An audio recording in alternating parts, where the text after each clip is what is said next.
Hello friends, welcome back to my YouTube channel Heena Bansal chemistry classes. आज हम पढ़ेंगे आयनिक character, जो कि डायपोल मूवमेंट की एक एप्लीकेशन है। लास्ट लेक्चर में हमने कंप्लीट कर लिया था डायपोल मूवमेंट की एप्लीकेशंस क्या क्या होती हैं। उसमें जो एक एप्लीकेशन थी आयनिक करेक्टर, उसको आज हम डिटेल में पढ़ेंगे। और अगर आप मेरे चैनल पे नए हो तो प्लीज़ मेरे चैनल को लाइक शेयर सब्सक्राइब ज़रूर कीजिए, ताकि हमें भी मोटिवेशन मिले और आपको भी लेटेस्ट अपडेट्स मिलती रहें। और अगर किसी को कोई भी टॉपिक में कोई भी क्वेरी हो तो वो कमेंट सेक्शन में भी पूछ सकता है। और अगर स्पेशल किसी को कोई टॉपिक चाहिए तो वो भी आप कमेंट कर सकते हो, उसका वीडियो भी आपको प्रोवाइड कराया जाएगा। ठीक है जी, तो बिना टाइम वेस्ट करे हम स्टार्ट करते हैं आज का टॉपिक, आयनिक करेक्टर। ठीक है जी, आयनिक करेक्टर से सबसे पहले तो यही समझ में आ रहा है कि आयंस की बात हो रही है। ठीक है, इसमें कोवलेंट करेक्टर की बात नहीं हो रही, इसमें सिर्फ आयनिक करेक्टर की बात हो रही है। इससे आज हम इस वीडियो में ये देखेंगे कि जब हम किसी भी मॉलिक्यूल में डायपोल मोमेंट फाइंड करते हैं तो उसमें हमें ये भी पता लगना चाहिए कि कितना उसमें आयनिक करेक्टर होता है और कितना उसमें कोवलेंट करेक्टर होता है। तो इसका हम फॉर्मूला देखेंगे, एक न्यूमेरिकल देखेंगे, उस हिसाब से आपको पता चल जाएगा। तो सबसे पहले हम थोड़ा सा इसका पढ़ते हैं कि आयनिक करेक्टर होता क्या है। ठीक है जी, मान लो कोई भी XYZ कोई भी एक मॉलिक्यूल है, यहाँ पे हमने लेट कर लिया ए भी एक मॉलिक्यूल है जिसके बीच में एक बॉन्ड बना हुआ है। अगर हम सपोज करते हैं कि ये दोनों एटम की सेम इलेक्ट्रोनेगेटिविटी है, मतलब जितनी इलेक्ट्रोनेगेटिविटी ए की है उतनी ही इलेक्ट्रोनेगेटिविटी बी की है। अगर दोनों की सेम इलेक्ट्रोनेगेटिविटी होगी तो जो आयंस हैं, जो इलेक्ट्रॉन्स हैं, वो इक्वली शेयर होंगे। ऐसे तो है नहीं कि अगर इसकी ज़्यादा इलेक्ट्रोनेगेटिविटी होगी तो ही इसके पास ज़्यादा इलेक्ट्रॉन्स आएंगे। बट इस केस में क्या है, जो इलेक्ट्रोनेगेटिविटी है वो दोनों की सेम है। तो जो दोनों की सेम इलेक्ट्रोनेगेटिविटी है, इसलिए जो इलेक्ट्रॉन्स हैं वो भी इक्वली शेयर होंगे।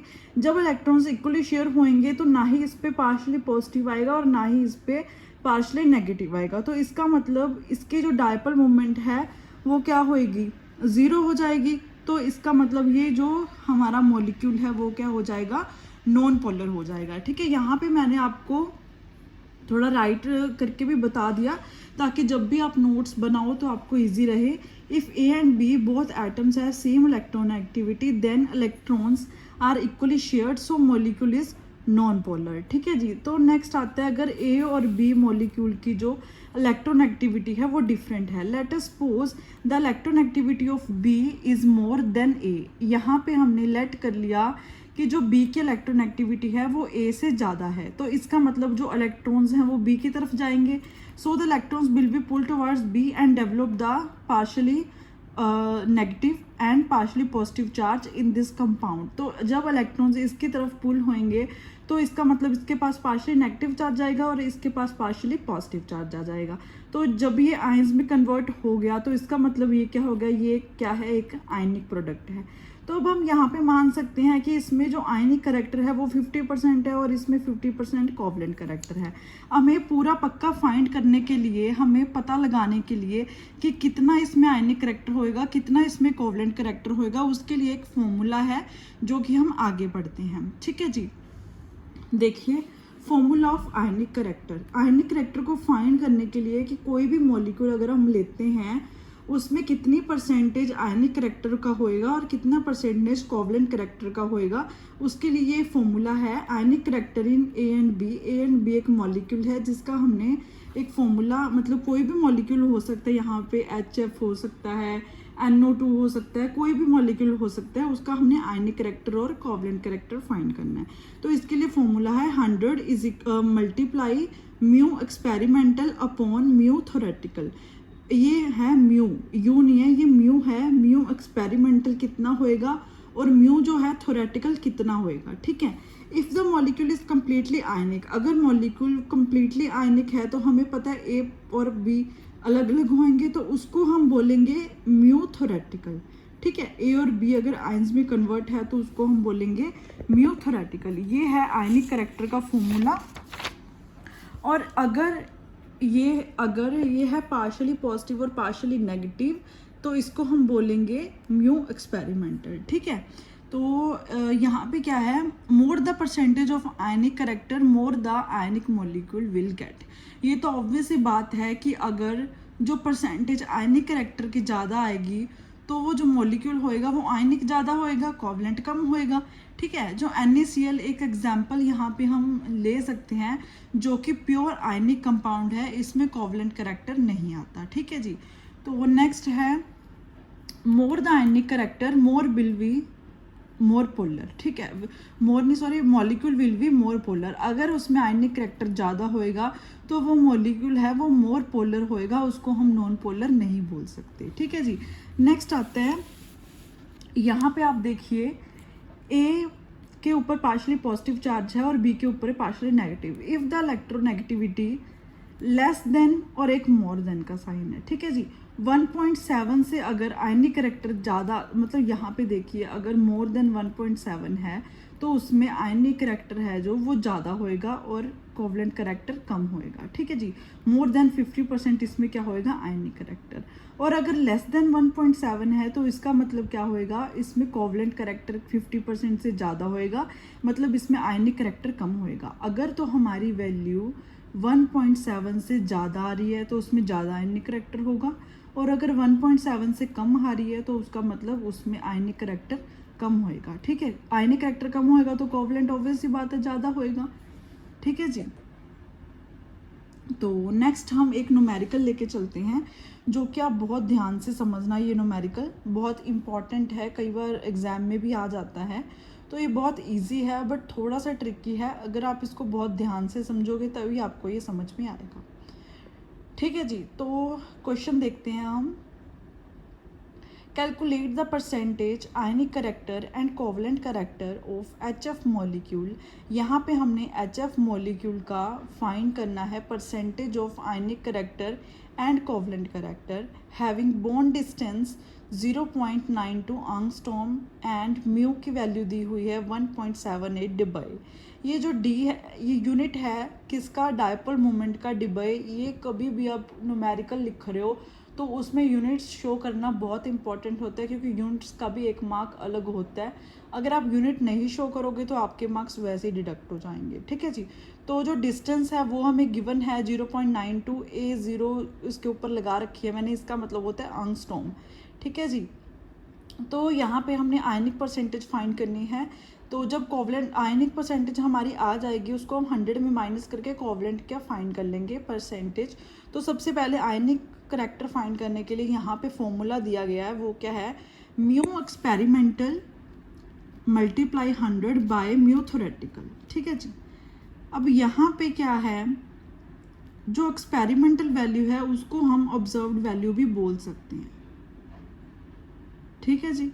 ये हमेशा याद रखना, कई बार यहाँ पे म्यू ऑब्जर्व्ड भी लिखा हो सकता है, यहाँ पे म्यू एक्सपेरिमेंटल और म्यू ऑब्जर्व्ड इसको हम बोल सकते हैं। ठीक है। तो नेक्स्ट स्टार्ट करते हैं। ये देखिए म्यू एक्सपेरिमेंटल जो है वो हमेशा हमें क्वेश्चन में गिवन रहेगी। ठीक है जी। ये हम यहाँ पे क्वेश्चन भी साथ साथ देख लेते हैं। क्वेश्चन में ऑलवेज जो एक्सपेरिमेंटल वैल्यू है वो गिवन रहेगी, यहाँ पे मैंने लिख भी दिया म्यू एक्सपेरिमेंटल ऑलवेज गिवन। ठीक है जी। थ्योरेटिकल वैल्यू हमने फाइंड करनी है। तो देखिए सबसे पहले हमें म्यू का फॉर्मूला पता होना चाहिए।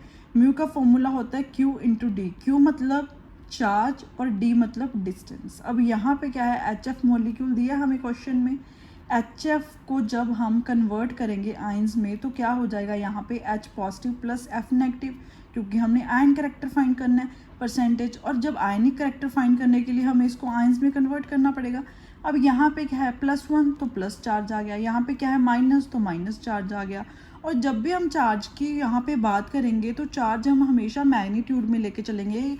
मैग्नीट्यूड का मतलब होता है ना ही प्लस और ना ही माइनस। ठीक है, वो हमेशा पॉजिटिव में ही रहेगा, उसको हम नेगेटिव में नहीं लेके चलेंगे। तो चार्ज की वैल्यू हमें पता होनी चाहिए, ये हमें याद रखनी पड़ेगी चार्ज की वैल्यू। चार्ज इसको हम चार्ज को QE भी लिख सकते हैं, अकेला E भी लिख सकते हैं और Q भी लिख सकते हैं। इस सारों का मतलब क्या है, चार्ज। और चार्ज की वैल्यू जो है हमें याद होनी चाहिए, वो क्या होती है 1.602 इंटू 10⁻⁻19 कूलम। ये चार्ज का यूनिट है C कूलम। ठीक है। और एक और वैल्यू होती है, इसका यहाँ पे यूनिट चेंज हो गया, ESU हो गया इसका यूनिट। इसकी वैल्यू होती है 4.8 इंटू 10⁻⁻10 ESU। अगर तो हम कूलम में लेके चल रहे हैं तो चार्ज की वैल्यू ऊपर वाली आएगी, मतलब 1.6 वाली आएगी। और अगर हम यूनिट यूज़ कर रहे हैं ESU वाले तो यहाँ पे चार्ज की वैल्यू आएगी 4.8 इंटू 10⁸8। ठीक है जी। तो यहाँ पे देखिए आगे म्यू हमें यहाँ पे गिवन था, चार्ज की वैल्यू हमने यहाँ पे पुट कर दी, ठीक है, इनटू डिस्टेंस हमें गिवन था 0.92 आंगस्ट्रॉम। आंगस्ट्रॉम की वैल्यू होती है 10⁻⁻10। और यहाँ पे एक बात ध्यान रखना, अगर तो हम मीटर्स में ले रहे हैं, ठीक है, ये आपको आगे भी समझ में आ जाएगा। अगर तो हम मीटर्स में ले रहे हैं तो चार्ज की वैल्यू ये वाली आएगी और आंगस्ट्रॉम की वैल्यू यहाँ पे 10⁻⁻10 आएगी। और अगर हम सेंटीमीटर में लेके चल रहे हैं, यूनिट्स का यहाँ पे ध्यान रखना बहुत ज़रूरी है। ऐसा नहीं है कि यहाँ पे हमने ये वाली वैल्यू पुट कर दी और एंगस्ट्रॉम के लिए हम यहाँ पे 10⁻⁻10 लेके चल रहे हैं, तो आपका न्यूमेरिकल बिल्कुल गलत हो जाएगा। आपको यूनिट जो है वो बहुत ध्यान से रखने पड़ेंगे, ठीक है जी। तो यहाँ पे देखिए चार्ज की वैल्यू 0.92 एंगस्ट्रॉम की यहाँ पे क्या आएगी 10⁻⁻8, क्योंकि यहाँ पे हम सेंटीमीटर में लेके चल रहे हैं, ठीक है। यहाँ पे मैंने लिख भी दिया, एंगस्ट्रॉम को अगर मीटर में कन्वर्ट करना है तो 10⁻⁻10 आएगा, और अगर एंगस्ट्रॉम को हमने सेंटीमीटर में कन्वर्ट करना है तो 10⁻⁻8 में आएगा, ठीक है जी। आगे आती है वैल्यू डिबे की। डिबे जो है वो डायपोल मोमेंट का यूनिट है। इसको भी आप बहुत ध्यान से समझना, क्योंकि इसके भी यूनिट में बहुत बार कन्फ्यूज़न हो जाती है। तो देखिए अगर यहाँ पे लेके चलोगे 10⁻⁻18 ESU कूलम मीटर, ठीक है, और इसकी एक वैल्यू होती है 3.33564 इंटू 10⁻⁻30 कूलम मीटर। अब अगर हम मीटर वाली लेके चल रहे हैं तो यहाँ पे मीटर वाली ही आएगी, और अगर हम सेंटीमीटर वाली लेके चल रहे हैं तो यहाँ पे ESU कूलम मीटर वाली वैल्यू आएगी, क्योंकि ये यहाँ पे हमने जो लिया है ESU की वैल्यू ली है ना 4.8 10⁻⁻ ESU वाला, तो यहाँ पे ESU की है, तो यहाँ पे भी हम डिबे की ESU की यूज़ करेंगे, ठीक है जी। तो एक ही यूनिट का लेके चलना, ये नहीं है कि कोई एंगस्ट्रॉम की हम सेंटीमीटर की ले रहे हैं, कोई ESU की ले रहे हैं, कोई कूलम की ले रहे हैं। तो आगे देखिए परसेंटेज ऑफ आयनिक करेक्टर का फॉर्मूला पुट करते हैं हम यहाँ पे, mu experimental into 100 upon mu theoretical, ठीक है जी। अब हमें पता है कि जो म्यू हमारा एक्सपेरिमेंटली होता है, सॉरी, वो ऑलवेज गिवन होता है। तो यहाँ पे हमें गिवन वैल्यू क्या थी एक्सपेरिमेंटल की 1.78 इंटू 10⁻18। अब ये कहाँ से आई वैल्यू? जो हमारा क्वेश्चन था उसमें हमें म्यू की वैल्यू गिवन थी कितनी 1.78 डिबे, ठीक है। मैं आपको एक बार दिखा भी देती हूँ क्वेश्चन। ये देखिए क्वेश्चन, इसमें हमें म्यू की वैल्यू गिवन है 1.78 डिबे।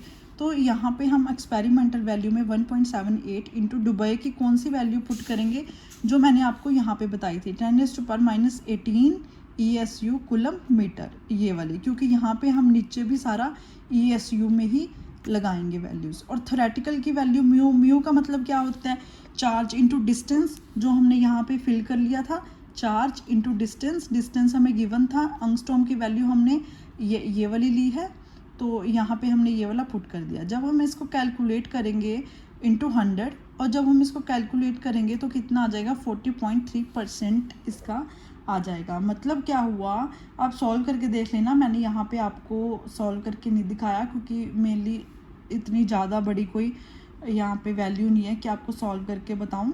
बड़े बच्चों आप कर सकते हो, तो अगर फिर भी आपसे नहीं हो पा रहा तो आप कमेंट सेक्शन में मेरे को पूछ लेना, आपको आंसर दिया जाएगा।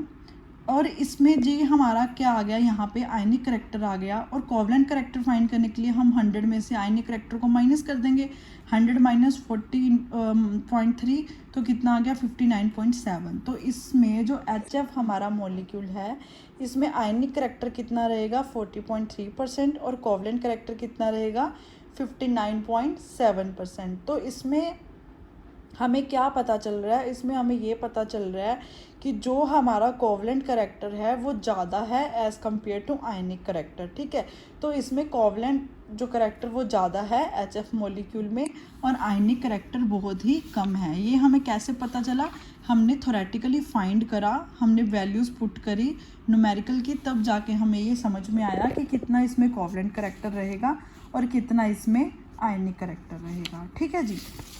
नेक्स्ट इसकी एप्लीकेशन आती है सिस एंड ट्रांस आइसोमर। ठीक है, ये भी बहुत इंपॉर्टेंट है। हमने 3 एप्लीकेशंस पढ़ी थी। एक एप्लीकेशन हमने लास्ट लेक्चर में कवर कर ली थी कि कौन सा पोलर होएगा और कौन सा नॉन पोलर। सेकंड हमने आज पढ़ी है कि किस में इतना आयनिक करैक्टर होएगा और कितना इसमें कोवलेंट करैक्टर होएगा। और नाउ हम थर्ड स्टार्ट कर रहे हैं सिस एंड ट्रांस आइसोमर। अब बहुत सारे बच्चों को ये नहीं पता होगा कि सिस आइसोमर क्या होता है और ट्रांस आइसोमर क्या होता है, तो वो मैं आपको शॉर्ट में बता देती हूँ। अगर हम कोई भी मॉलिक्यूल लेके चलते हैं, अगर उसमें जो हमारा मेन फंक्शनल ग्रुप होएगा, यहाँ पे देखिए ये हमारा फंक्शनल ग्रुप है COOH। ठीक है, इसको हम मिथेनोइक एसिड भी बोलते हैं। ये जो है, अगर तो ये अपोजिट डायरेक्शन में लगे हुए हैं तो हम इसको बोलेंगे ट्रांस आइसोमर, और अगर ये सेम डायरेक्शन में लगे हुए हैं तो इसको हम बोलेंगे सिस आइसोमर। ठीक है, if the functional group is present on the opposite directions then we tell us trans isomer. Otherwise if the functional group is attached with carbon at the same direction, now it will be a cis isomer. ठीक है जी। अब देखिए यहाँ पे बहुत ही simple सी trick है, कोई बहुत लंबी चौड़ी बात नहीं है। अगर यहाँ पे देखो ये क्या है, इलेक्ट्रोनेगेटिव एलिमेंट है। ठीक है, फंक्शनल ग्रुप है, ये भी इलेक्ट्रोनेगेटिविटी है। अब आयंस जो इसकी तरफ जाएंगे, ये इलेक्ट्रोनेगेटिविटी है, आयंस इसकी तरफ जाएंगे। अब जब आयंस अपोजिट डायरेक्शन में, इलेक्ट्रॉन्स सॉरी अपोजिट डायरेक्शन में जा रहे हैं, तो वो एक दूसरे को कैंसिल कर देंगे। जब कैंसिल कर देंगे तो डायपोल मोमेंट क्या हो जाएगी, ज़ीरो हो जाएगी, क्योंकि इसमें फोर्स ज़ीरो हो रही है, एक दूसरे को काट रही है। तो जब हमें पता है डायपोल मोमेंट ज़ीरो हो तो उसको हम बोलते हैं नॉन पोलर मॉलिक्यूल। ठीक है, इसमें क्या है, ये क्या है, इलेक्ट्रोनेगेटिव, ये भी इलेक्ट्रोनेगेटिव, ये सेम डायरेक्शन में है, इलेक्ट्रॉन्स इधर जाएंगे, फोर्सेस ऐड हो रही हैं, तो इसका मतलब यहाँ पे कुछ ना कुछ डायपोल मोमेंट आएगी। जब यहाँ पे कुछ ना कुछ डायपोल मोमेंट आएगी तो इसका मतलब क्या है, mu not equal to zero. तो हमें पता है जब mu not equal to zero हो मतलब डायपोल मोमेंट कुछ ना कुछ हो, या फिर हम बोल सकते हैं नॉट इक्वल टू ज़ीरो हो, तो उसको हम बोलेंगे पोलर मॉलिक्यूल। ठीक है, ये मैंने थोड़ा सा रिटर्न में भी बता दिया। वैसे तो जो मैंने आपको बोल के समझाया वही मैंने लिख के समझाया, बट अगर आप नोट्स बनाना चाहते हो खुद से तो आप इजीली बना सकते हो, ताकि आपको जब भी आप रिवाइज़ करो पेपर के लिए आपको बहुत इजी रहे। ठीक है जी। और अगर आपको मेरे रिटर्न नोट्स भी चाहिए तो आप वो भी ले सकते हो मुझसे, वो पेड रहेंगे। और अगर केमिकल बॉन्डिंग की आपने बाकी वीडियोस नहीं देखी तो उसका लिंक आपको डिस्क्रिप्शन में मिल जाएगा, तो प्लीज़ आप वो भी वीडियोस विजिट करके ज़रूर देखना, तभी आपको नेक्स्ट लेक्चर समझ में आएंगे। ठीक है जी। यहाँ पे देखिए इन फर्स्ट केस मतलब ट्रांस वाला केस हम लेके चल रहे हैं, ये वाला। In first case COOH group is attached opposite side, जो ग्रुप अटैच है वो अपोजिट साइड है, एंड इट इज़ इलेक्ट्रोनेगेटिव, ये इलेक्ट्रोनेगेटिविटी है। So it withdraw the electrons, ये इलेक्ट्रॉन अपनी तरफ खींचेगा या विड्रॉ करेगा towards itself, and force cancel out each other, तो फोर्सेस कैंसिल हो जाएंगे, वही मैंने आपको पहले बोल के बताया था। सो यहाँ पे म्यू ज़ीरो हो जाएगा और जो मॉलिक्यूल है वो नॉन पोलर हो जाएगा। In second case we get cis isomer means COOH group is attach on same side, COOH groups attach on same side and forces not cancel out each other। जब forces cancel नहीं करेंगे एक दूसरे को तो इसका मतलब mu not equal to zero. जब mu not equal to zero है तो ये कंपाउंड क्या हो जाएगा, पोलर हो जाएगा। ठीक है जी। So by the cis and trans isomer we can separate easily and know about polar and non polar molecule. तो इसका मतलब क्या है कि जब हम सिस और ट्रांस आइसोमर लेके चलते हैं तो डायपोल मोमेंट के कारण हम पता लगा सकते हैं कि कौन सा पोलर होएगा और कौन सा नॉन पोलर होएगा, क्योंकि सिस में क्या है, फोर्सेस यहाँ पे ऐड हो रही हैं तो कुछ ना कुछ डायपोल मोमेंट आती है, तो इसकी वजह से ये पोलर होएगा। तो by the cis and trans isomer easily हम पता लगा सकते हैं कि कौन सा जो मॉलिक्यूल है वो पोलर होएगा और कौन सा नॉन पोलर होएगा। ठीक है जी। आज के लेक्चर में इतना ही। डायपोल मोमेंट हमारा एप्लीकेशंस तो वैसे कंप्लीट हो गई हैं, बट नेक्स्ट लेक्चर में हम कुछ बेंजीन की एग्जांपल्स लेके चलेंगे कि जब इलेक्ट्रॉन जो हमारा ग्रुप है वो फंक्शन ग्रुप, जैसे CH3 इलेक्ट्रॉन डोनेटिंग ग्रुप है और COOH जो है इलेक्ट्रॉन विड्रॉइंग ग्रुप है, तो उस हिसाब से हम कैसे पता लगाएंगे कि ये पोलर होएगा या नॉन पोलर होएगा। तो नेक्स्ट लेक्चर थोड़े से बेंजीन के एग्जांपल लेके चलेंगे। बाकी डाइपोल मोमेंट कंप्लीट हो चुका है। नेक्स्ट हम एमओटी शुरू करेंगे, जो कि एक बच्चे की क्वायरी थी कि मैम आप एमओटी की वीडियोस भी अपलोड कर दीजिए। तो ऑनलाइन मैं एक बैच शुरू कर रही हूँ 12th क्लास का, रात को 9:30 से 10:30 बजे तक। और जो भी अगर आपको मेरी वहाँ पे क्वायरीज़ हो, कोई भी बच्चा 12th क्लास का कोई टॉपिक समझना चाहता हो, तो वो क्लास पेड रहेगी, आपके लिए स्पेशल ऑर्गेनाइज की गई है। तो आप मुझे कमेंट सेक्शन में पूछ सकते हो। So thank you so much. Next lecture के लिए रेडी रहना। अगर आप मेरे चैनल को पहली बार देख रहे हो तो प्लीज़ लाइक शेयर सब्सक्राइब ज़रूर कीजिए। Thank you so much.